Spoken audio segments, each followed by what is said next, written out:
আসসালামু আলাইকুম ওয়া রাহমাতুল্লাহি ওয়া বারাকাতু। আজকের এই ছোট্ট ভিডিওতে আলোচনা করব কোন আমল করলে মনের আশা পূরণ হয়। মনের আশা পূরণ হওয়ার অসংখ্য আমল আমরা আমাদের চ্যানেলে দিয়েছি।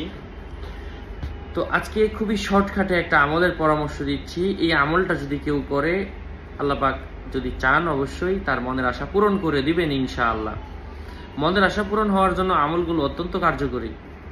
বিশেষ করে আমরা আমাদের চ্যানেলে দিয়েছি মনের আশা পূরণ হওয়ার জন্য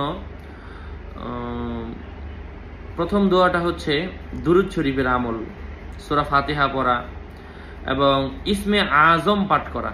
ইসমে আজমের বাংলা উচ্চারণ সহ কিছু টিউটোরিয়াল আমাদের চ্যানেলে আছে, আপনি দেখবেন ইনশাআল্লাহ। ইসমে আজমের দোয়াটা সর্বসম্মতিক্রমে এটা যথাযথ, মানে খুবই গ্রহণযোগ্য।